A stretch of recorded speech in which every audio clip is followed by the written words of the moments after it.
what is the next topic for today, mga darling? Okay, Tambaliza, sinubuan si Kuting ng pulburon. Ito mainit-init na issue. Kaming ito, mga palangga. Alin?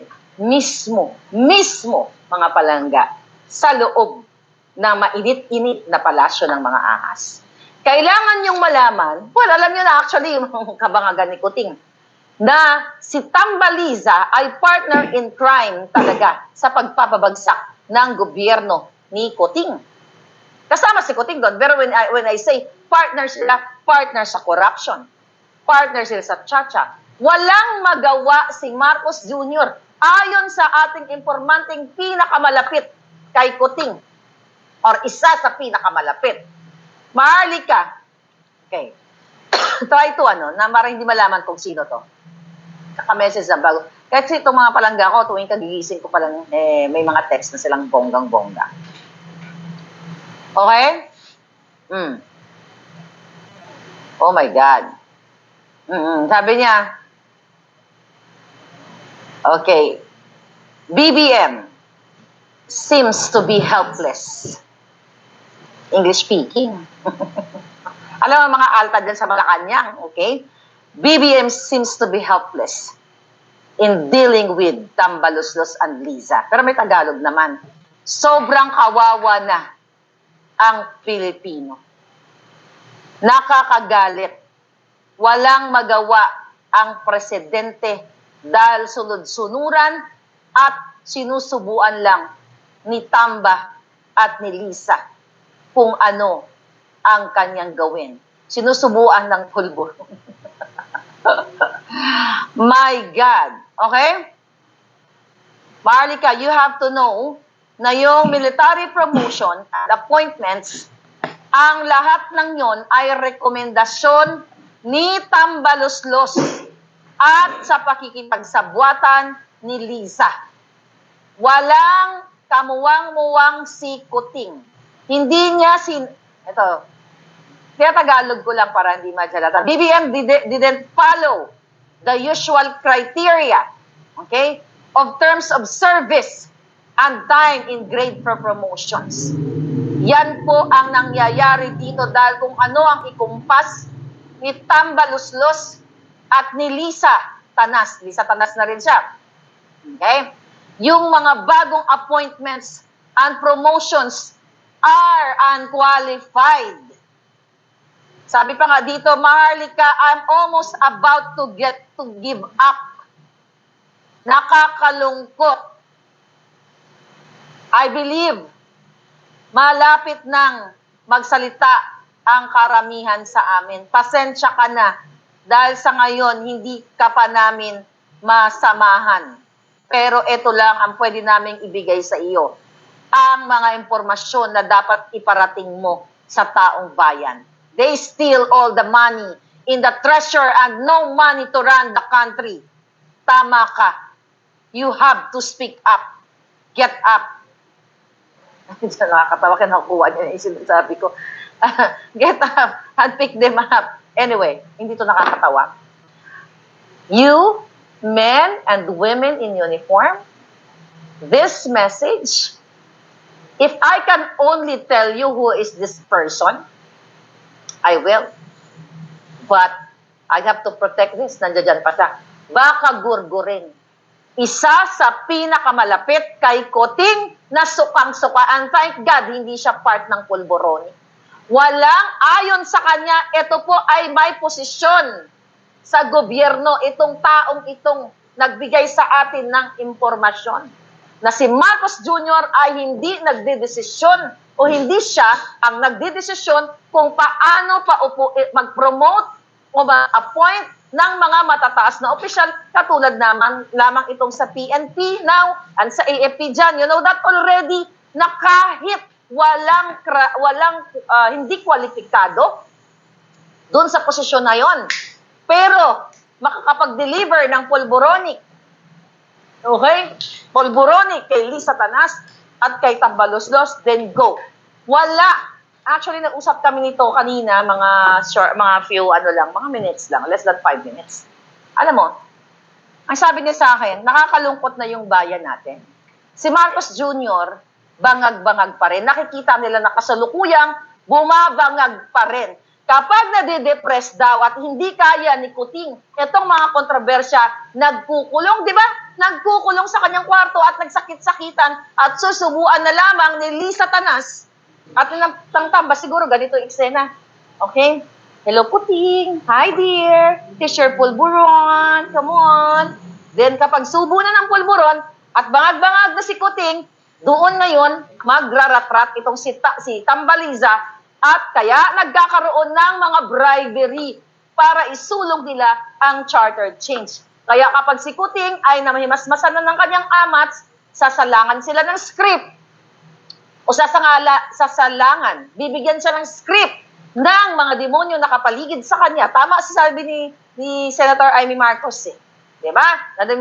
Napaligiran ng mga demonyo ang kanyang kapatid. Pero, again, Amy Marcos should speak up. Huwag mo nang iligtas ang iyong kapatid. Tama na. Sobra na. Tama si Pebbles. Tama kayong lahat. If you are for the country, Senator Amy Marcos, alam nating dalawa na tinanong mo ako kung si Pebbles ba ang nagdi-deliver ng sya, bu, o asin o pulburon sa kapatid mo. Inakala mo na si Pebbles ay nagdi-deliver ng pulburon kay Lisa para isubo sa kapatid mo. You know this, ikaw ang nagmanikluhod kay Pangulong Duterte para para hindi siya mapangalanan sa narco. Alam mo to. You have to speak up, hindi na yung ganitong daming ang dami nating pupuntahan. Ito po ay kinabukasan ng Pilipino. Etong baka madulas ako I promise to them not to disclose. Malapit. Sabi niya, he or she, yan, para hindi niyo ma-detect, he or she's about to give up. Sa nakikita niya, dahil hindi si Marcos Jr. ang nagpapatakbo sa gobyerno, hindi siya ang nagdedesisyon na pumili nitong mga military na iupo niya o mga pulis, then anong tawag dyan? Betrayal of public trust. Inilalagay ni Marcos Jr. dahil bangag niyang pag-iisip sa peligro ang buhay ng milyong-milyong Pilipino sa mga taong inuupo niya na hindi maaari, di ba? Pulboronic o akawatan o kung ano pa mang pakikipag-partnership dito sa mga sindikato. Mga kababayan, this reliable source na nakikita si Kuting every day. Nakikita siya kung kailan siya magtatantrum dahil tamad siya kapag hindi niya nakayanan ang mga issue katulad nitong pulboronic issue na to. Kaya dapat atak-atakin natin para makrungkrong na siya at bigla na lang siya lumabas dyan sa kanyang cellphone. Meron siya cellphone, mag-live siya ng ganyan. Kunyari, ayoko na. Ako, mabuang-buang na ganon. Ayoko na magpapa-dikta kay Lisa Tanas sa asawa kong ginayupak at sa aking pinsan na si Tambalustos. Mga palangga. Okay? Ano to? Then, Scorpion, ano yung tanong mo? BBM resign, sabi ni Kel Cunanan. Madam, God bless you. God bless you atin lahat, mga palangga. Itodo na natin to. Sabi ko nga total, gugurgurin din naman nila yung mga taong paglalaman nila. Lalo na ako. Walang maskara. Ito na. Tapos isasalang na kayo sa bang-bang-bang. You have to get up. Hurry up. Men and women in uniform, you have to hurry up. Nakikita nyo to? Taon na sa paligid niya. Taong gobyerno to. Mga kababayan, nakakapanglumo na si Marcos Jr. ay hindi nagpapatakbo ng bayan natin. At delikado, pinakadelikado na ang makasagutin mo nga to si Attorney No Case. Ayan, may tumatawag kasi si Attorney No Case. Okay, mga palangga. Putang ina. Sabi ko, you know what? Hindi naman ako high blood eh. Kagigising ko lang palangga. Okay? Sabi ko, ayoko masyadong intense kasi in-enjoy ko yung kape ko, ganyan-ganyan. Gusto ko sana makipag-chikahan lang sa inyo. Pero hindi ko mapigil yung damdamin, mga palangga, na ipaalam sa inyo na imagine niyo ang presidenteng ito. Okay? Ang presidenteng umasa kayo May love affair ba si Lisa at Tambaluso? Sabi ni Nathan. Ayun, ipaalam ko. Ay, yung alamin natin, mga palangga. O, sige, magtanong-tanong kayo. Hopeless na ako. Sa honest lang sabi ni Opto. Hopeless na, wala na itong pag-asa si Kuting. Bangag Marcos, people power na. Nakakapalibot ang buhaya sa Kongreso. Wala ng pag-asa ang Pilipinas, sabi ni Juan Claro, TV 90s. Okay, mga palangga. So ngayon, give me my phone pala, meron ako information dyan, ha? After that conversation, give me my phone. Ngayon, mga palangga. So, eto yung dapat ninyong malaman. Sukang-suka na sila. Sukang-suka na si Jokno siguro noon, sabi ni Cosme. Pwede. Okay? Rose Mustonin. Okay? Sabi ni Jenny, anong ginagawa ni VP? You'll never know, palangga. Bumalik na ang 50% na pulburon addict sa kalye. Sabi ni Tina, did Jim watching from New York? Akan yung punto. Nababasahan ako information. Ngayon, mga palangga. Okay. Matutuloy pa ba ang pulboronic video? We'll see, mga palangga. Estrada na yan para amali sa Malacanang. Okay, Bel Cunanan. Okay, may Estrada na yan. I hope may Estrada na. Remember, ang issue kay Estrada ay wetting money. Then, Kuting, anong issue sa kanya? Hindi lang gambling money like sa PCSO. Marami sa issue, pulboronic at kung ano-ano pa. Eto, sabi ni Juliet Omelcawas, Ferris Maharlika, the beekeeper. I am the beekeeper, mga palangga. Ano nga yung bee, ang ano ko dyan? Ay, ako na nga yung ano, yung bee, yung ano ko, yung bee, yung ang tawag dyan, yung ano ng bee honey, dyan no, sa rep, papakita ko lang. Kasi may nag-comment si palangga eh. Para light lang tayo. Sabi ni Juliet Omlikawas, alam mo ba palangga, eto, bago ko ituloy itong mga expose natin. Ako na. Galing ako sa store, okay? Okay, galing ako sa store kanina. Ay, no, kahapon. So, dahil dyan sa movie na yan, so nakita ko to, okay? Speaking of that, itong ano na to, itong honey, raw honey siya. Kasi naalala ko yung movie. This is expensive honey. Diyos ko po, parang pinagsisiyan ko nga $15. Sabi ko, sa buong buhay ko, hindi pa ako yung dito sa Amerika, yung parang ganito ba? Ayan o. Ayan ang mukha ni Lisa, oh. Parang inaaratay. Di ba? Parang inaagnas, parang pugan. Alam niyo yung pugan? Yung sugat kapag gumagaling na may ganito-ganito. Parang ganyan yung peslak ni Lisa Tanas. But anyway, yeah, beekeeper. Kaya binili ko to dahil sa beekeeper. Naalala ko si beekeeper doon. Okay, si Adam Clay. Alright, mga palangga. Tuloy. Iyo, sabi ni Jenny. Okay, tuloy tayo. So ngayon, pen tissue please. Ngayon, mga kababayan, pinarating sa atin ng mga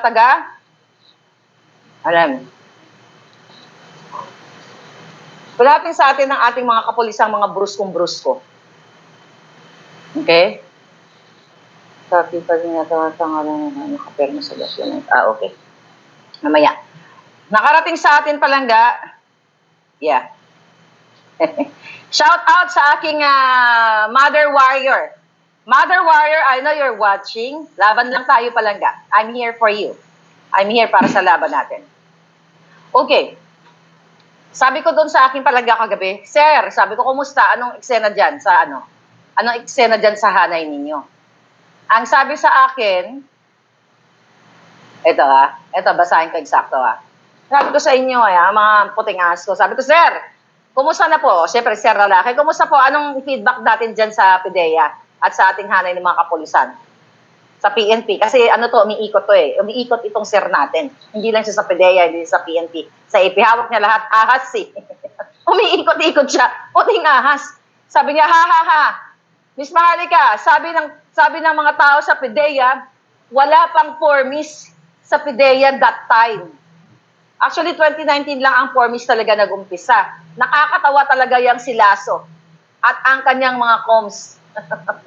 Wala pong formis. Yan po sabihin ninyo sa inyong mga manonood. Although napanood namin kayo sa interview ninyo sa SMNI, tama po yun na wala pang formis nung time, nung 2012, nung yung document na sinasabi mo at ang kabubuhang pangontra ng Malacanang, ng Presidential Communications ni Cesar Chavez at nitong ni Lazo.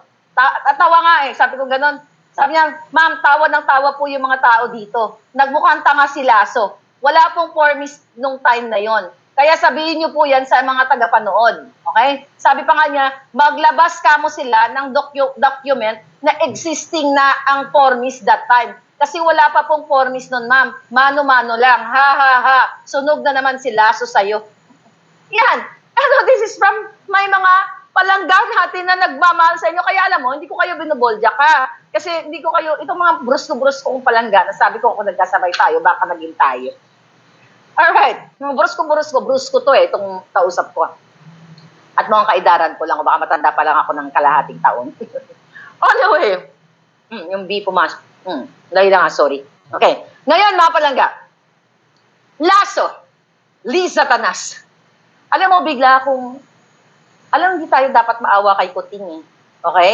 Nung sinabi sa akin itong pinaka-reliable na siya'y sinusubuan lang kung ano ang, kung ano ang ipapagawa sa kanya o pinapatulog, matulog na lang muna dyan. Siguro kay Kuting, ito, siguro sabi ni Lisa, at sabi ko, sabi ni Tambalo, susubuan mo na yung asawa mo ng pulburon at may gagawin na tayong kahindik-hindik. Siguro sabi ni Liza Tanas, dear, this is your pulburon. Just get some rest and I'll do the rest. Siguro nagaganon-ganon ang bigaon. So, nakakabahala talaga to. Sabi niya, sabi ni Palangga, maglabas, sabi ko na pala to, maglabas ka mo sila ng document na existing ang promise that time. Kasi wala pang promise nun. Paano, pag sinungaling talaga yung press release na yung PDEA na yan. Yan sila kamo ang fake news, ma'am. Huwag nyo silang tatantanan. Nandito lang kami sa likod mo, nag-aantay ng tamang panahon. Sa tamang panahon, malilikwak na si Kuting. Malapit na to. Ma'am, sabi niya, mano-mano lang yung panahon na yon noong 2012. Meaning, logbook at compilation lang noong 2012. 2019 lang po nagkaroon ng database computer-generated upgrade. Mga bobo po talaga, exact yung word niya, mga bobo po talaga itong mga tao nila. So ang gobyernong ito, mga sinungaling. At it's sad to say, kasama po ako sa gobyernong ito. But, sabi niya, but nandito po kami sa likod ninyo. Okay? Tapos sabi niya, magsinungaling na nga lang, hindi pa ginalingan. Yan po ang sabihin ninyo na paulit-ulitin ninyo. In 2012, wala pa pong promise. Okay? Promise na sinasabi ni Kuting. Kasi yan po ang defense, okay, ni PDEA, nitong si Abalos Loslos. Ito si Abalos, bobong putang ina. Bobong jutang Jemimas. Alam mo, Abalos, napanood kita eh, kaya kita napanood dahil dun sa ulat ng sa interview namin ni Ka-Eric at Doc Lorraine kahapon sa mahalin natin ang Pilipinas. Alam mo, nahirapan ako kayo hanapin, Doc Lorraine. Talagang ginugurgur yung kanilang Facebook at saka YouTube. Mahalin natin ang Pilipinas. Ayan, senior ko dyan. Nandyan sa Facebook at saka sa YouTube natin. Okay. Napanood ko itong si Abalos na sinasabi niya, sa panahon ngayon, sa mga panahon ngayon, na sabi niya, hindi ka gumaganon din si bakla eh. Ayan, no? Hindi na dapat tayo nakikinig o naniniwala basta-basta sa fake news. Kasi ako nga na-fake news din ako. Sabi niya, na-identity theft ako. Oy, Abalos, ano yung utak mo? Sinordog na ng pulburon? Magkaiba ang issue ng identity theft dito sa dokumentong inilabas ko. Siyo nga, magbibigay ka lang naman ng example, hindi mo pa ginalingan. Anong identity theft? Ang identity theft? Yung ginamit, let's say yung identity mo sa pang-i-scam. Diba? Pang-i-scam, let's say, ikaw, sino dito? Samuel, I like your name, Samuel Requerme. Samuel, wala na si Palangga. Samuel, ito Si Samuel, okay? Kaibigan ko si Samuel. Si Samuel, sobrang close kami. So, in-share niya. Kunyari, sa Amerika ka Palangga, sinare mo yung iyong social security, alam ko lahat, phone number, and everything, Nag-apply ngayon ako ng credit card. ginamit ko yung identity mo. Di na-approve and everything, in-enjoy ko yung credit card, chuchu-chuchu. Di ba, ninakaw ko yung identity mo para makapang-scam ako ng tao o maka-scam ako ng, gastos ako through credit card. That is identity theft. Ay, huy, Canada ka palangga. Si Samuel Dumaran, iba din pa yung Samuel. Dami Samuel. Samuel ng buhay ko. Anyway, mga palangga, yun yung identity theft. Ikaw, Abalos, yung mga example ninyo, okay? Okay. Yung mga example ninyo, kasyungaan. Ang pinag-usapan natin dito, ito ang pag-usapan nyo, itong authority to operate, at ito yung pre-appoint. Saan yung isa yung kagabi? Ito yung pre-operation report. Yung tatlong pila, sabi ko pala sa inyo, ipapost ko, no? Mamaya nakalimutan, borlog na ako kagabi palangga. Na showgod ang kipailam ko. Okay. Ngayon, itong itong report, itong isa memorandum, okay? Ito ang pasinungalingan ninyo. At sabi mismo ng mga taga-PDEA, nung time na yon, wala pa yung formis-formis. Ano nga identity theft, Abalos? At saan ka lumalayo ka? Hindi yun ang topic natin. Yes, may fake news.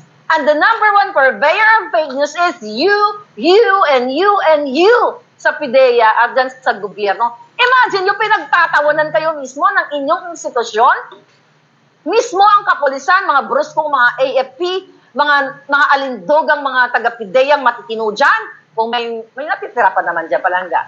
Okay? Mismo sila ang nagpapasinungaling na ang dineliver nyong debunk.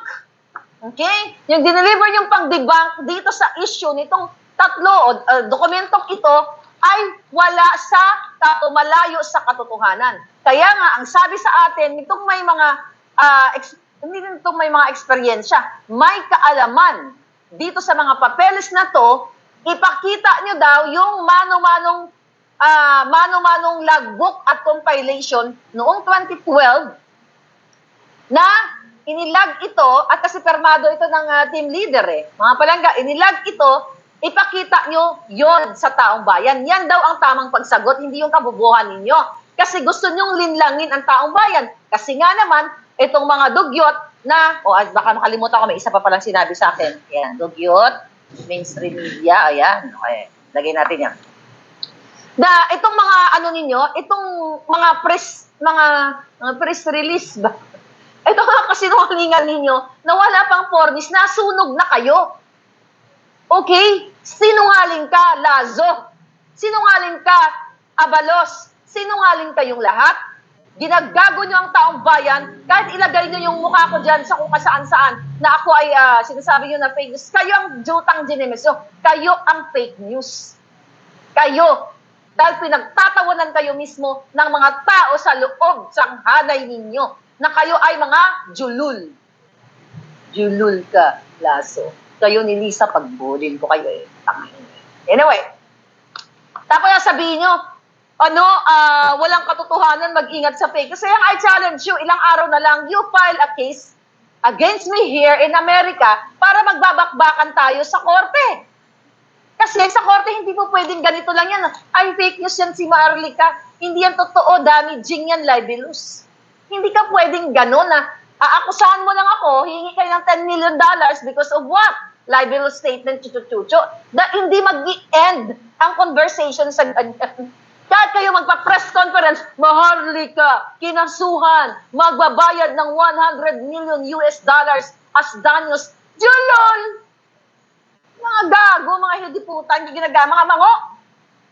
Nami pag anuin ninyo, ulo ninyo, mga mango. Yung mango, Google nyo, mango, Ilonggo yun. Bugo, wag na Google. Okay. Kahit ilagay nyo pa ako dyan, ilagay nyo ako sa kulungan. Yan ang utos ni Lisa. Ito, destroy Marlica. I-edit ang picture ko, ilagay ako sa rehas. Di ba? Pinapalabas pa nila, Marlica, dinampot na sa Amerika. Hoy! May alindog today is really... Mayawa kayo. Bakit ganun pa man? Mga umugid, siling ni Ramil Gani, man. Palangga. Di po, mga linti namin pang gurgurin dyan sa mga pwesto nila. Mga tanginan yung lahat, Kahit lagay nyo dyan, Maharlika, nanginginig na. Body putar, nanginginig daw ako palangga. Nanginginig na magbabayad ng $100 million. Kinasuhan. Ulo, lalampasuin ko kayo sa courtroom. Tanginan nyo. Ready na ba kayo? Lahat kayo? Kaya I challenge you, Marcos Jr., kayo, PDEA, to file a case here in America.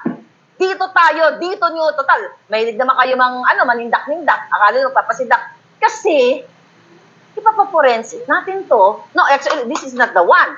Kasi, yung original. Okay? Ito, picture lang ang sinid sa atin ng bonggang-bongga. Pero original, nasa safe. Okay? Nasa safety deposit box. Nandyan sa, itinago ang original na ito sa 46C. Sa 46C, sa condominium sa Rockwell. Okay? Dira, base nagadasa na da. Baka maka 46C, baka nasa Daza Street, baka ganon. Daza Street. You know what? Ay, ito mga hinayupak na ito, pinaggagago tayo. Basagin ko tong trip nyo eh. Basagin ko yung trip nyo. Okay? So, ayun, nakapalaga. Malik ka, magkukulong na. Ulol, kulong ko kayo. Tukulong ko kayo sa mga bisig ko palaga. Anyway, bisig, para akong lalaki. But anyway, bigla ako yung naging lalaki. Magganong pa man, mga kababayan, matutok tayo. Eto, laso, kuting. Kasi total, ayaw mo magpa-drug test. Total, ang yabang nyo eh. Di ba gusto nyo ako makulong? Di ba gusto nyo akong kitilyan ng buhay? Ito, pagkakataon nyo na sabihin sa buong mundo, na pahiyain ako sa buong mundo. Pag ako natalo dito, wala nang maniniwala sa akin. Hindi maniniwala itong mga palangga sa akin. Kahit na ngayon ay mga papuri ang ibigay nyo sa akin, kapag ako'y nagsinungaling dito at napatunayan sa korte na si Maharlika ay sinungaling, ay gumawa lang ng kwento, you will change your heart. Ay, pinagdulo ko lang pala tayo ni Maharlika, nasayang oras natin. That's why I challenge them to file a case against me until Friday. So, para magbakbakan tayo, kuting sa korte. Gusto ko na makabakbakan eh. Pero kita ko kung paano ka mabulol-bulol doon. Para mapatunayan natin sa buong mundo, once and for all, kung sino ang mother of fake news. Kung di yan si Lisa Satanas na yan, na mismo ang picture niya, doon, ako ba, mga palangga, ang alindog ko dyan, bakit na lang natin uli, Lord? Ayawa, eto na lang eh. Eto nang paulit-ulit ko sa inyo eh, na ginago kayo eh. Ayan. Can you move? Ayan. Okay. Na ayan na lang eh, palangga eh. Loto. Sino ngayon ang mother of fake news? Ayan na lang ang mukha ni Hitad ng ahas. Mula sa guru-guru hanggang sa puro-puro. Sino ngayon ang mother of fake news sa atin? Mula sa buntis ng 9 months hanggang sa buntis ng 3 years. Mula sa 3 years pala. 3 years na buntis ang litrato, naging 1 year na lang. Di ba? Tangin na ninyo. Yan, ipaporensik ninyo kung sino nag-edit niyan. Yan, tangin na nyo, ginagamit yung pera ng bayan para dyan sa before pison, after pison. Tangin na, I challenge you.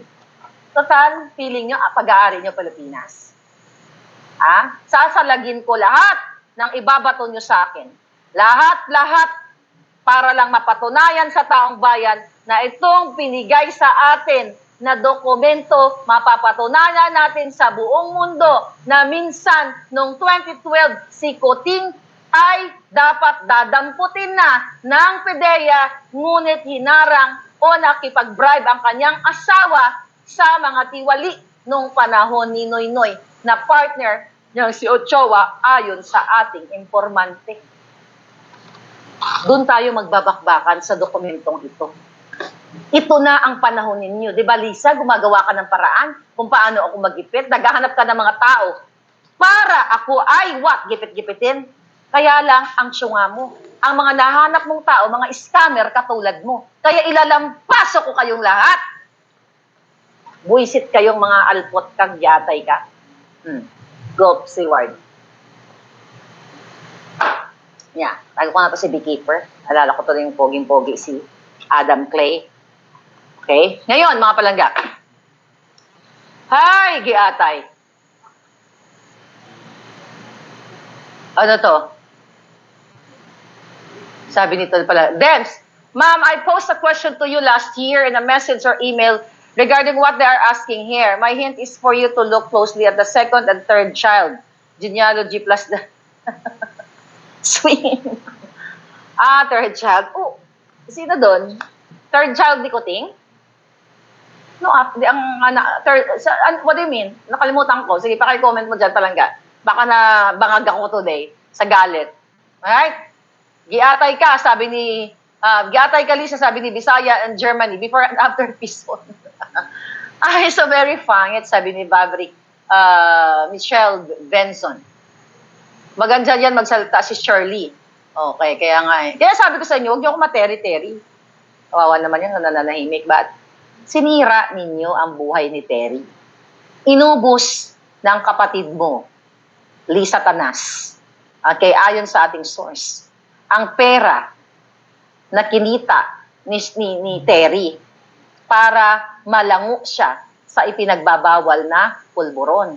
At doon nga, in 2012, at ka-jamming pa ni Shirley o ni Terry, si Kuting Jr. So ngayon, paulit-ulit na sinasabi ng mga dugyots ninyo, by the way, ito nakarating sa atin, additional information, doon sa kausap ko kanina, Miss Maharlika, tuloy-tuloy ka lang. Huwag ka pa aapekto sa mga bayad na trolls ni Lisa at ni Tambaluslos. Actually, si Kuting, hindi siya hands-on. In fairness kay Kuting, wala siyang time, tamad nga eh, wala siyang time na makikipag-usap dyan sa mga trolls na yan. Ang meron talagang power niyan si Lisa Tanas, at totoo yan. Kasi nung ini-interview kita Kuting, di ba? Si Kuting, wala kaming direct na contact ni Kuting. Si Lisa Tanas lang meron ito yung mga tao niya. Si Kuting talagang tau-tauhan. Umuupo lang siya sa chair. Parang umuupo lang siya before the interview, sabihin nila, Franz Imperial, lalo yung mga Juba na yan, nabusog na sa pera ng bayan. One day, puputok din ang tiyan niya ng hayop na yan. Lahat sila dyan. Miss Marlica, sabi niya gano'n, okay na po si boss, gano'n. Uupo si Kuting, tapos interviewin. Ilang beses niyo akong ginising ng madaling araw para i-promote si Kuting. Tapos ngayon, anong sabi nila palangga? Sabi nung kausap ko, wala daw panahon si Kuting sa'yo para sagutin yung mga aligasyon mo kasi time waste. Ikaputa kayo ang magdesisyon. Wala kang panahon sa akin kasi natapos nyo na akong gamitin panahon, pero during election, ginigising niyo ako mga inayupak kayo para magpa-interview ka, tapos didedmahin mo to, ang panawagan ko na magpa-pulburon test ka. See that, mga kababayan? Again, you decide. Ang sabi ng ating puting ahas, na inuutusan nila, ang mga dugyots, ang mga media, lahat ng pwede ng utusan, binabayaran ni Lisa Tanas para i-debunk si Maharlika, para i-discredit si Maharlika, na sasabihin hindi magkakaroon ng time ang isang presidente sa isang Maharlika. Dahil si Maharlika, wala naman yan eh. Tutubi lang yan. Kaya mag-decide. Ilang beses ko in-interview ang inayupak na Kuting Junior na ito. Ilan? Hindi lang isa, 2, 3, 4, 5. Noon, may time siya sa akin. Ako, sa totoo lang, binigyan ko siya ng time. Pero never ever akong nagsabi sa kanila. Hindi ako ang lumapit sa inyo, jutang ginemes nyo. Hindi ako lumapit para makipag-elbow to elbow sa inyo. Dahil mabubuhay ako nang hindi ako nang lumalapit sa inyo. Bakit? Anong bibigyan nyo sa akin? Nakaw na yaman? Kam-kam? Smuggling? Buti na lang. God is good. Dahil tumayo ako, I stand for what is right. Na hindi ako humingi ng kahit anong pabor sa inyo. Dahil hindi yun ang intention ko. Wala kang time sa akin ngayon, Kuting. Pero dati, tangina ninyo, si Glenn Chong, wala kayong bisita sa birthday mo, nagtatatawag ka pa, nagpipipilit ka pang may umattend sa birthday mo, nung walang pumapansin sa yung media, sinong kinukulit nyo? Si Maharlika na nasa Amerika, tapos what is your pang debunk sa akin? Si Maharlika, Amerikana yan. Di ba, hindi na siya dapat makialam dito sa usaping politika. Julol! Julol ka! Tangina, alam ng taong bayan. Naginising niyo ako. Nagising nga talaga ako ngayon, di ba? Matagal na, noong 2022. Ninistorbo niyo buhay ko. Ni piso ba may hiningi ako sa iyo? Dasahan ko lang sana gumawa ka ng tama, Marcos Jr. Pero nagkamali ako, nabudol kami. Paano nga naman gagawa ng tama ang isang polboronic addict? Nayupa ka, that's the word, thank you, Palangga. You know what I mean, mga kababayan? So yan yung dapat ninyong maintindihan. Okay? Dapat ninyong maintindihan na itong taong ito ay napakasinungaling. Napakasinungaling nila, Palangga. Sobrang sinungaling ang ginagawa sa inyo. Walang panahon kay Maharlika na sagutin ito. Mahalagang issue ito. Pero nung nagbidabidahan ka, gisingin niyo akong mga hinayupak kayo para makilala ka ng tao at sasabihin niyo, ako is one of the most loyalist that you know, Lisa. Then, forget about Maharlika. Huwag nang pansinin si Maharlika kasi Amerikana yan. See? Now, use your billions of neurons kung sino ang julul dito. Julul government, sabi ni Jerry. Resign na. Resign. Pulburon test. Okay, sabi ni Bantag sa Senado. Asan na si DJ Bantag? Nagpakita na ba si Palangga? Grabe talaga nangyayari ganyan sa Pilipinas, kawawa na yung mga tao. Sabi ni Kim Yuri. Ngayon, trust rating ni Kuting, ligwak. Ayan, bago ko makalimutan. Ligwak. Oh, imagine mo, Kuting, this is the power of our voice. Approval trust rating ni Kuting Jr. mga Palangga. Bagsak. Ituloy-tuloy na natin ang pagbagsak. Mula 68% from December last year ay bumaba ng 13 puntos, 3 segundas ang kanyang approval. So ngayon, 55% na lang ang julupong. Ibig sabihin, nararamdaman na ng taong bayan, ay itong ano nila eh. Kapag bagsak si Kuting sa trust rating, wag daw paniwalaan ang survey. Yun ang utos ni Satanas. So gagawa ng mga narrative, ang kanya mga dugyot, ay wag yung paniwalaan yung survey na yan, hindi totoong bagsak. Pero ang survey, pag tumaas, papaniwalaan, hindi ba naman mga julul? Okay? Mga Palangga. Ikaw Kuting, tapos sabi pa dito, pinakamababa na nakuhang approval rating ni Marcos Jr. ay sa Mindanao, which is 40% mula sa dating 62%. Ibig sabihin, you are effective, darling. Not only me. Napaka-effective ninyo. Then, sa Metro Manila, 47% mula from 64%, naging 47% na lang. Sana ganito yung pagbagsak ng presyo ng bigas at bilihin. Hindi yung trust rating. Sana. Pero dahil instead na tumaas ang trust rating ni Kuting, ang tumataas ay presyo ng bigas. Ang sabi ni Ka Eric nung nag-usap kami, tsaka ni Doc Lorraine kagabi, kahapon, I think nasa what? Pumapalo na, 70, may 75 na ba? So dapat yan ang trust rating mo, Kuting. Ang trust rating mo dapat ang umaangat. At ang bigas dapat ang bumabagsak ang presyo.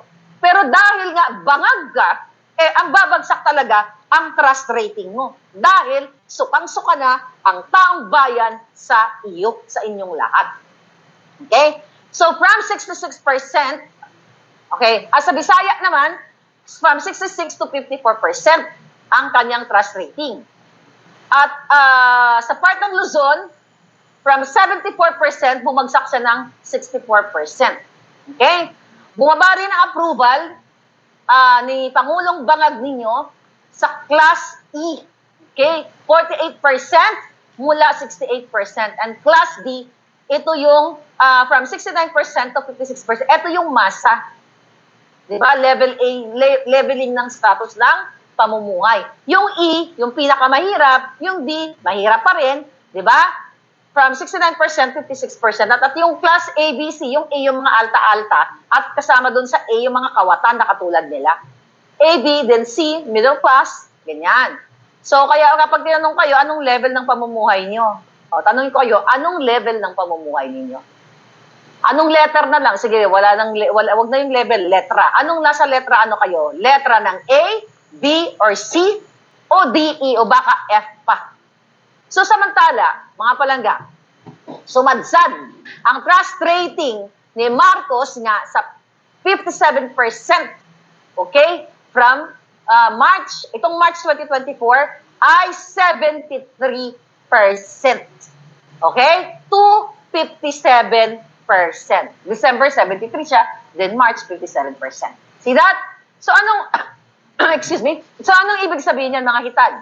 Mga hitad, ibig sabihin, tagumpay ang bunganga ninyong lahat na nakikita ng taong bayan. Lulitsky, thank you. Pangkapi, thank you. Mary Ann, thank you palaga. Ngayon, balikan kita, Kuting. Sa sinasabi ninyo, na utos ninyo, ni Tambaloslos at ni Lisa Tanas na bayaran-bayaran ang mga patay gutom na mga mula sa level X na pamumuhay. You know, maging proud pa kayo if you are from the level D or E. Kahit mahirap kayo, hindi kayo lumalamo ng nakaw ng pera ng bayan o hindi na sungal-ngalan ang inyong mga bibig ng pera dahil kayo ay nagsinungaling sa inyong mga kababayan. So magpasalamat pa rin, the fact na mahirap ang buhay dahil sa gobyernong ito. Ngayon, balikan kita, Kuting. Dahil sabi sa akin ng ating impormante, mga palangga, okay, na ang pera natin, ang pera ninyo dyan sa Pilipinas, ay ipopondo, pababahain ang mga commercial dito sa channel natin. Pinagbablock ko na nga yung political ads nila. Hindi ko alam, lumalabas pa mga inayupa. Okay? So, pupondohan ni Lisa Tamba, ni Tamba Lisa, ang mga social media ads. Pupondohan nila ang mga dugyots. Pupondohan nila ang mga mainstream media para hindi pag-usapan itong in-expose natin na minsan noong 2012, March of 2012, ay dapat aarestuhin na si Kuting dahil sa kanyang involvement sa pulburon. At nire-report nila, palangga, nire-report nila yung mga reels natin, yung pinagawa ko actually yun You know? Yung reel, actually ko pinawag ko nun sa batang magaling. Sabi ko, pakigawa mo ngayon, itapat mo yung kay Pangulong Duterteng speech at yung itong dokumento na to. So, pinost natin yan. Nire-report ng mga inayupak na yan. Okay? Kasi daw, okay, I will, may nag-send sa akin, okay, na pinost niya, ito daw ang message. Okay? Pasahin natin. Ito yung message ng mga hinayupak. Okay, we remove your content. Okay, so dinownload niya, then nilagay niya sa reel niya din, we remove your content. Why this happened? Sabi dito, it looks like you facilitated or coordinated activity. Sabi niya, sabi ng Facebook, that might cause harm to people. See? Pinupondohan. Tama, yung kausap ko kanina, na imbes na sagutin ni Kuting na magpulburon test siya, liligwakin nila, gugurgurin nila yung issue. Papatay nila, lahat ng reshare natin ay nire-report nila para mawala sa platform, sa social media. Yan po ang ginawa nila sa akin, 2 Facebook account na pinagurgur nila. Pero sabi ko nga, kahit nagurgurin nyo yung mga account namin, marami kaming buhay. Resurrect lang ng resurrect. Masyado yung apektado. Ano ang harm dito? Dito sa post na ito, okay? Itong 2012 PDEA, ito lang naman ang, mga palangga, ayan daw, Ayan, sinend sa akin ng aking palangga. Ayan. Ano ang harmful dito? Harmful sa inyo. Harmful sa iyo, Kuting, kasi, bakit? Tinatamaan na kayo ng katotohanan. Sumisigaw na ang taong bayan na ikaw ay isang bangag-bangag. Ngayon, sasabihin nyo, wag akong patulan? Pero tangaina ninyo, sino nagpainit sa'yo ng pangalan mo sa social media? Sino, mga kababayan? Si Marlica na gusto ninyong ipagurgur. Siningil ko ba kayo? Binudol nyo ko, binudol nyo kaming lahat. Kaya para makabayad ako sa pagiging instrumento ng pambubudol ninyo na hindi ko naman kasalanan dahil hindi naman ako nambudol. But again, meron akong partisipasyon dahil naniwala ako sa pambubudol ninyo. Judge-alatan ko kayo ng juhay sa social media.